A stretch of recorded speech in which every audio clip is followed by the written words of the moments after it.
السلام علیکم ورحمۃ اللہ وبرکاتہ۔ انعام القرآن ٹرسٹ پاکستان بھر میں تعلیم قرآن عام کرنے کے لیے قرآن پاک سے متعلق ہر قسم کی چیز مفت فراہم کر رہا ہے۔ اللہ پاک قبول و منظور فرمائے، آمین ثم آمین۔ نحمده ونصلي ونسلم على أشرف الأنبياء والمرسلين أما بعد فأعوذ بالله السميع العليم من الشيطان الرجيم من همزه ونفخه ونفثه وَلَقَدْ يَسَّرْنَا الْقُرْآنَ لِلذِّكْرِ فَهَلْ مِن مُدَّكِرٍ، اور ہم نے قرآن کو نصیحت حاصل کرنے کے لیے آسان کر دیا ہے، تو کوئی ہے جو اس سے نصیحت حاصل کرے۔ حضرات گرامی، انعام القرآن ٹرسٹ پاکستان کے زیر اہتمام ترجمۃ القرآن کا 40 روزہ شارٹ کورس جاری ہے، اور ان 40 اسباق میں تقریباً کوئی 450-500 الفاظ کے ذریعے ہم قرآن مجید کا 90% ترجمہ سمجھنے کے قابل ہو جائیں گے، اور یہ بہت دلچسپ اور انوکھا انداز ہے۔ اور اس سلسلے کا آج 10واں سبق ہے۔ ہمارے سبق کی ترتیب میں پہلے 2 حروف آتے ہیں، تو آج کا پہلا حرف ہے ما۔ ما کا معنی ہے جو، اسے ما موصولہ کہا جاتا ہے، یعنی یہ جملے کے 2 حصوں کو یا 2 جملوں کو ملانے کے کام آتا ہے۔ اور اللہ رب العزت قرآن مجید میں ارشاد فرماتے ہیں للہ ما فی السماوات و ما فی الارض، جو کچھ زمین و آسمان میں ہے وہ سب کچھ اللہ کا ہے۔ اور ما ہی، اور یہی لفظ ما کیا کے معنی میں بھی استعمال ہوتا ہے، جیسا کہ ارشاد باری تعالی ہے فَيَقُولُونَ مَاذَا أَرَادَ اللَّهُ بِهَذَا مَثَلًا، کہ اللہ رب العزت اس مثال کے ذریعے کیا ارادہ کر رہے ہیں۔ تو یہاں پہ ما کیا کے معنی میں ہے۔ اور ہمارے سبق کا دوسرا حصہ اردو اسما ہے، تو پہلا اردو اسم ہے دنیا۔ قرآن مجید میں یہ لفظ 110 مرتبہ استعمال ہوا ہے۔ فرمایا ربنا آتنا فی الدنیا حسنۃ وفی الآخرۃ حسنۃ وقنا عذاب النار۔ یہ ایک دعا ہمیں سکھائی گئی ہے کہ اے ہمارے پروردگار، ہمیں دنیا کی بھلائیاں عطا فرما اور آخرت کی بھلائیاں عطا فرما۔ دوسرا اسم ہے دین۔ یہ لفظ قرآن مجید میں 96 مرتبہ استعمال ہوا ہے۔ فرمایا الیوم اکملت لکم دینکم واتممت علیکم نعمتی ورضیت لکم الاسلام دینا، کہ آج کے دن ہم نے اپنا دین آپ پر مکمل کر دیا ہے۔ دین، دستور، قانون، اور بعض دفعہ یہ مذہب اور مسلک کے معنی میں بھی استعمال ہوتا ہے، اور بعض دفعہ یہ حساب کے معنی میں بھی استعمال ہوتا ہے۔ اور یہ لفظ قرآن مجید میں 96 مرتبہ آیا ہے۔ اور آج کا تیسرا اردو اسم ہے ذکر۔ یہ اسم قرآن مجید میں 95 مرتبہ استعمال ہوا ہے۔ ذکر کرنا، یاد کرنا یا نصیحت حاصل کرنا۔ اللہ رب العزت ارشاد فرماتے ہیں کہ وَلَذِكْرُ اللَّهِ اکبر، اور اللہ کا ذکر، اللہ کی یاد سب سے بڑی ذات ہے۔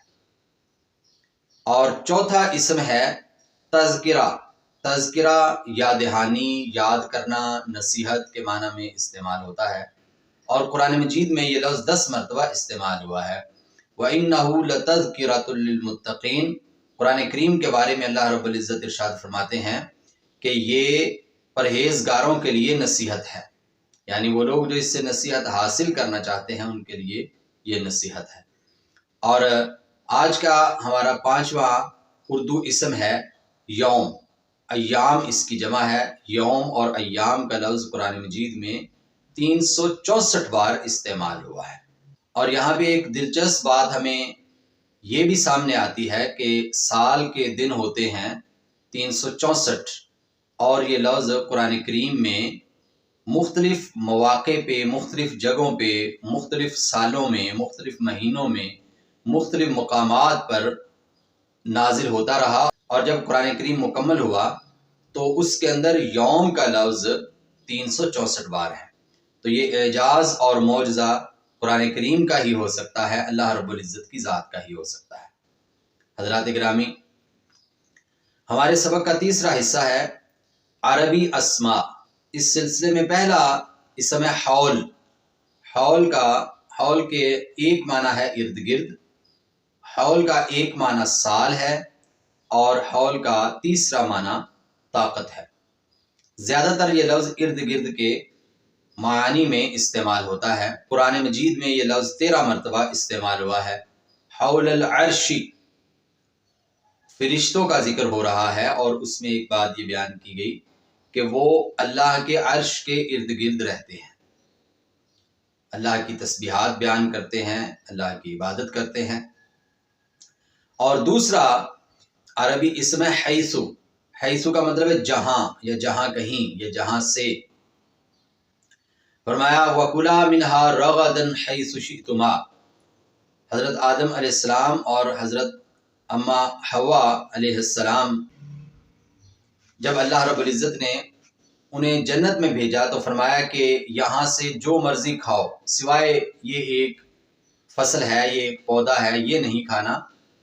حیثو کا لفظ قرآن مجید میں 16 مرتبہ استعمال ہوا ہے۔ اور تیسرا عربی اسم ہے ورا، من وراء حجاب۔ اللہ رب العزت نے وحی کی اقسام بیان کرتے ہوئے ارشاد فرمایا کہ ایک قسم یہ ہے کہ پردے کے پیچھے سے آواز سنائی دیتی تھی نبی کریم صلی اللہ علیہ وسلم کو، اور اس آواز کے ذریعے اللہ کا پیغام پہنچایا جاتا تھا۔ اور اسی طرح جو نبی کریم صلی اللہ علیہ وسلم کے ازواج مطہرات اور ان کے توسط سے، ان کے ذریعے سے امت کی تمام عورتوں کے حوالے سے یہ ادب سکھایا گیا کہ اگر کوئی اجنبی ان سے بات کرنا چاہتا ہے یا ان سے کوئی چیز لینا چاہتا ہے تو وہ پردے کے پیچھے کھڑا ہوگا۔ یہ احتیاط مردوں کو خواتین کے حوالے سے اور خواتین کو مردوں کے حوالے سے کرنی ہے۔ اور یہ ورا کا لفظ قرآن مجید میں 13 مرتبہ استعمال ہوا ہے۔ اور آج کا چوتھا اسم ہے لدن۔ قرآن مجید میں یہ 17 مرتبہ استعمال ہوا ہے۔ اس کا مطلب ہے قریب، پاس، من لدن حکیم خبیر، کہ یہ قرآن مجید جو ہے یہ بہت ہی حکمت والے اور باخبر رب کے پاس سے ہے۔ اور آج کا ہمارا 5واں اور آخری عربی اسم ہے الحسنات، نیکیاں، اور یہ لفظ قرآن مجید میں 31 مرتبہ استعمال ہوا ہے۔ ارشاد فرمایا ان الحسنات یذہبن السیئات، بے شک نیکیاں گناہوں کو مٹا دیتی ہیں۔ ہمارے سبق کا چوتھا اور آخری حصہ ہے عربی افعال۔ تو پہلا فعل ہے خلقہ، اور یہ فعل قرآن مجید میں 184 مرتبہ استعمال ہوا ہے۔ ارشاد باری تعالی ہے هو الذی خلق لکم ما فی الارض جمیعا، کہ اللہ ہی وہ ذات ہیں کہ جس نے زمین میں جو کچھ ہے سب کچھ تمہارے لیے پیدا کیا ہے۔ خلقہ کا مطلب ہے پیدا کرنا۔ خلقہ یخلق، خلقن، خالق، مخلوق، یہ الفاظ جو قرآن مجید میں استعمال ہوئے ہیں۔ اور دوسرا عربی فعل ہے دعا۔ دعا کا مطلب ہے پکارنا۔ قرآن مجید میں 212 مرتبہ دعا یا اس سے نکلنے والے افعال دعا، یدعو، ادعو، لا تدعو، دعا، یہ الفاظ استعمال ہوئے ہیں۔ اللہ رب العزت ارشاد فرماتے ہیں ہنالک دعا زکریا ربہ۔ حضرت مریم علیہ السلام عبادت کی غرض سے ایک حجرے میں قیام پذیر تھی جس کا دروازہ باہر سے بند تھا، تو حضرت زکریا علیہ السلام جب بھی ان کے پاس جاتے تو دیکھتے کہ طرح طرح کے موسمی اور بے موسمی پھل ان کے پاس موجود ہیں، اور وہ اس پہ بہت حیرت کا اظہار کرتے اور پوچھتے کہ یہ پھل کہاں سے آئے، تو وہ ارشاد فرماتی کہ یہ اللہ کی طرف سے ہے۔ یہ حضرت مریم علیہ السلام کی ایک کرامت تھی، اللہ کا ان کے اوپر ایک انعام تھا۔ جب حضرت زکریا علیہ السلام ان بے موسم پھلوں کو دیکھتے تو وہ اللہ سے دعا کرتے کہ اللہ میں بوڑھا ہو چکا ہوں، میری بیوی بانجھ ہو چکی ہے، جس طرح آپ حضرت مریم علیہ السلام کو بے موسم پھل دے سکتے ہیں، اسی طرح آپ مجھے بڑھاپے کے اندر اولاد بھی عطا کرنے پہ قادر ہیں۔ ہنالک دعا زکریا، اور اس موقع پہ حضرت زکریا علیہ السلام نے دعا کی۔ دعا پکارنا، دعا کرنا۔ اور تیسرا عربی فعل ہے دخلا۔ دخل یدخلو، دخول، داخل ہونا، ادخل، ادخلو، لا تدخلو۔ اور حضرت یعقوب علیہ السلام نے اپنے بیٹوں کو یہ نصیحت کی تھی کہ آپ مختلف دروازوں سے داخل ہونا اور ایک دروازے سے داخل نہ ہونا، لا تدخلوا من باب واحد، ایک دروازے سے مت داخل ہونا۔ اور یہ فعل قرآن مجید میں 76 مرتبہ استعمال ہوا ہے، داخلہ۔ اور چوتھا فعل ہے ذاکرہ، ذکر کرنا، یاد کرنا، یہ 84 مرتبہ قرآن مجید میں یہ فعل آیا ہے۔ اللہ رب العزت کا ارشاد ہے کہ اولا یذکر الانسان انا خلقناہ من قبل، کیا انسان یہ بات یاد نہیں کرتا کہ پہلے ہم نے اسے بھی تو پیدا کیا تھا۔ دراصل قیامت کا جو احوال ہے،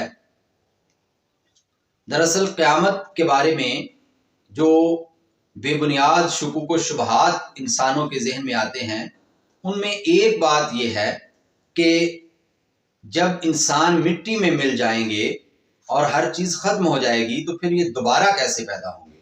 تو اللہ رب العزت بار بار یہ یاد دہانی کرواتے ہیں کہ پہلی مرتبہ بھی تو اللہ نے پیدا کیا تھا، اور پہلی مرتبہ تو کوئی چیز متعین نہیں تھی، آپ کچھ بھی نہیں تھے، تو تب اللہ نے آپ کو بنا دیا، اب تو پھر بھی آپ مٹی کا حصہ ہوں گے، تو وہاں سے اٹھانا کون سی مشکل بات ہے۔ اور اللہ کے لیے تو کوئی بھی کام ناممکن نہیں ہے۔ تو یہاں پہ ارشاد فرمایا گیا اولا یذکر الانسان، کیا انسان یہ بات یاد نہیں کرتا؟ تو یہ ذکرہ یذکر، یہ فعل قرآن مجید میں 84 مرتبہ استعمال ہوا ہے۔ حضرات گرامی، ہمارے سبق کا آخری فعل ہے ذاقہ، ذاقہ یذوق، ذوق، ذائقہ، ذوق، لا تذق، چکھنا، مزہ حاصل کرنا، چکھنا، ذائقہ حاصل کرنا، اور یہ فعل قرآن مجید میں 36 مرتبہ استعمال ہوا ہے۔